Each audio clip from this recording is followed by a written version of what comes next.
Hello, friends. I'm another episode of Riding with the Rabbi here. Very special guest today, Captain John Drumm. Why do I have the police in my vehicle, you ask?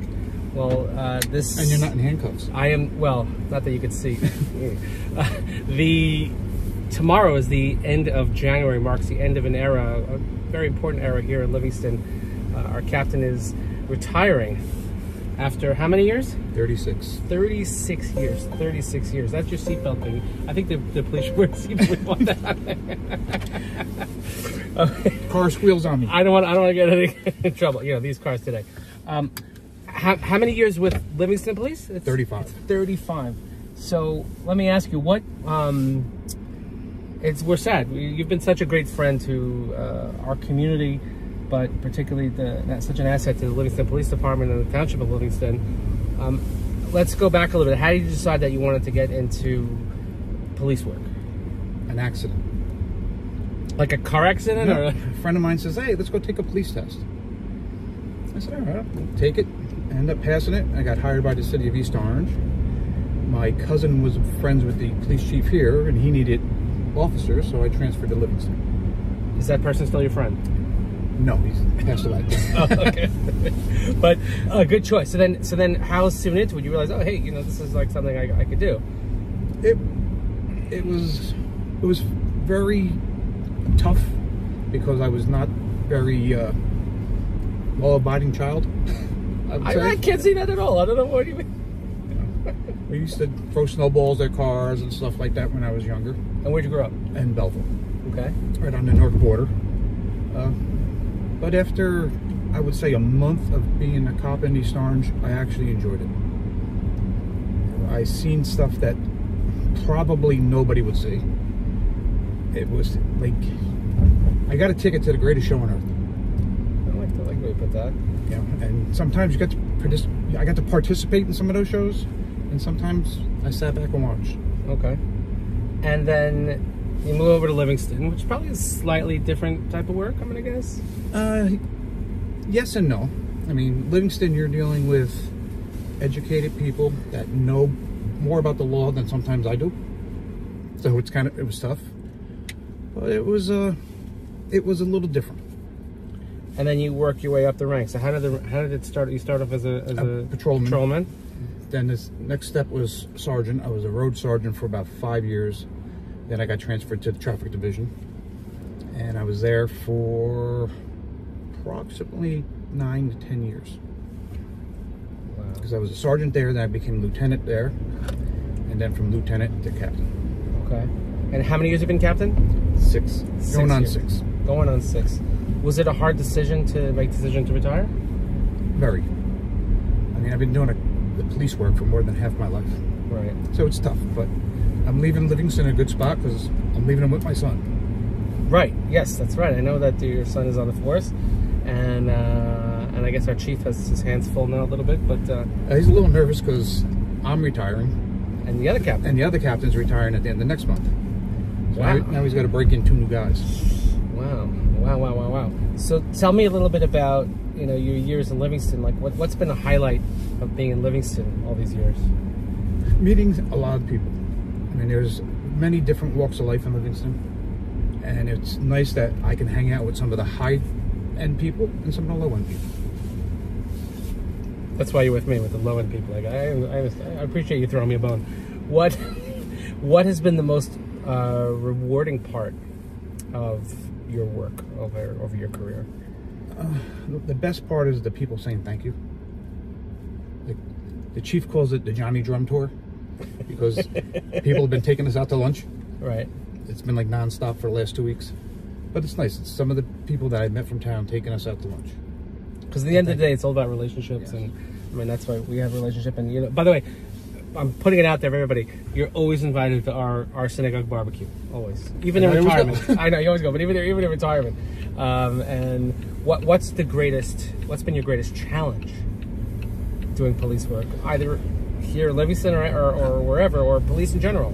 It's a tough atmosphere for police, I think. I mean, the hardest part is when you're dealing with the deaths, and sometimes it's very young people. Yeah. And that's one of the hardest there is. Yeah, I guess we could share that in common. You know, I say we see people at their very best, and I see people at their very worst. And sometimes the best is when you see people be born. We had that too. Yeah. The highlight of my career, I think, is not leaving my keys in the car while it's unlocked, parked on the street. Yeah, don't do that. How do we get that message? Why do people still do that? I don't know. It's not even to leave the car. If you put your key fob close to the car, some cars are going to start and you can take them away. Wow. So what's next for Captain Drumm? That's the big question. I still have a lot of work at the police station that I have to finish. So I may have to volunteer some of my hours there. Well, like cold cases? We're building a new dispatch center. Right. And I'm the only contact. So I'm trying to get the guy now to start sending the emails to other guys in the department. We haven't named my replacement yet. So that's going to be tough. Just saying, I'm going to throw my hat in the ring, maybe.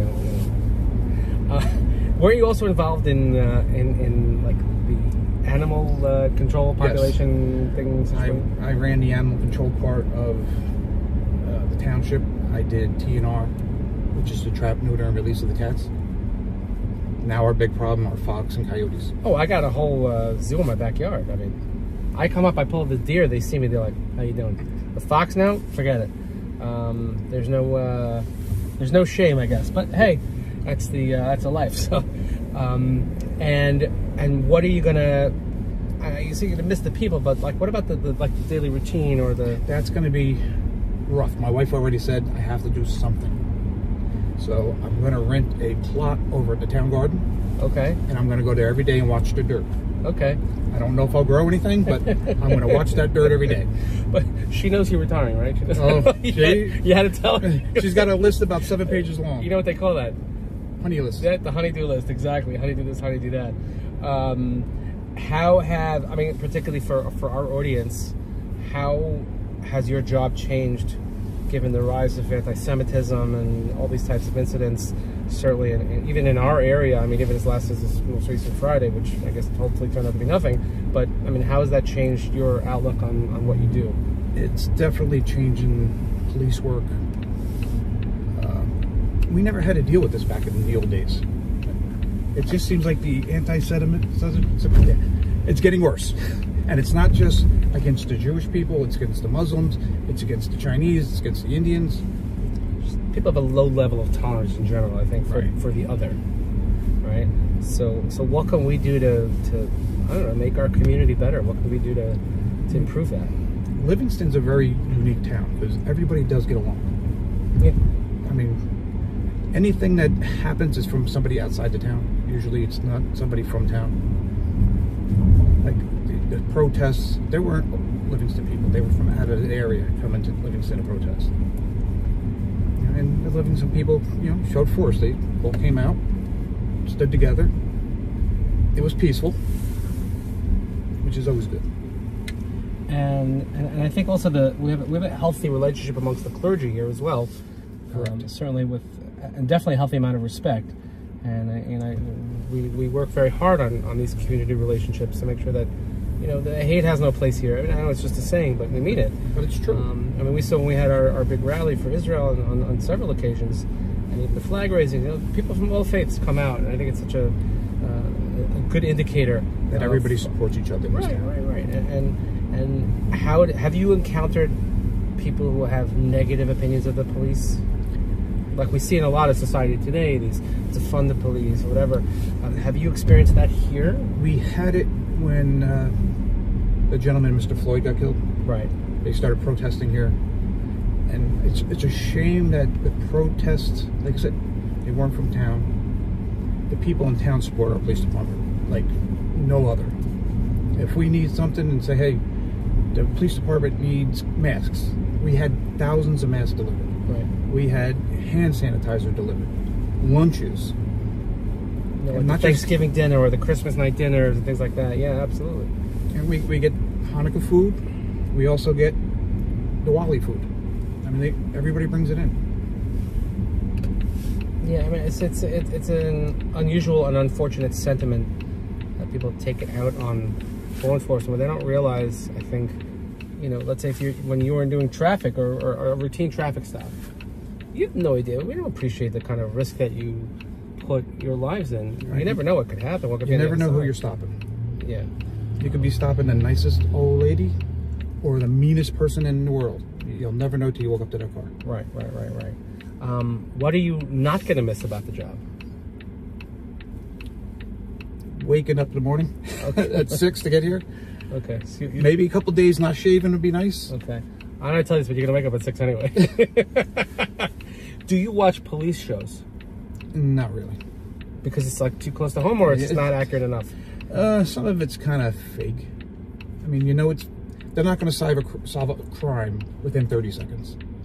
Some of these crimes take weeks and months and years. Yeah. And some of the stuff they're using is not real. But I guess dramatic effect for television, things like that. Okay. Are we gonna like be prank calling the chief? Like I do that now. I know. I'm thinking we're gonna get. It was actually kind of funny because we had an incident on Sunday, and I was at a football party. Right. I had to leave the party, go outside to do a 5-way call with Gary, the other captain, and the Board of Ed. And he's like, "You're retiring in 4 days." I said, "But I'm still working. I'm going to work up to the last." I love that. See, see, kids, you work. You play until the whistle blows. That's what we say. Absolutely. But okay, that's wonderful. I love that, and I'm sure that we'll still have plenty of contact, and I want to maintain this relationship, which we worked hard to build over the years. And I just want you to know how much we appreciate you and everything that you've done, not only for our synagogue but for the entire community, Livingston community. It's a big loss, but a well-deserved respite for you. I think a distinguished career, and going out with all the fanfare that you deserve, and that's certainly something that is not lost on us. And my final question for you is, and feel free to answer however you want, in my synagogue, who's your favorite or least favorite congregant?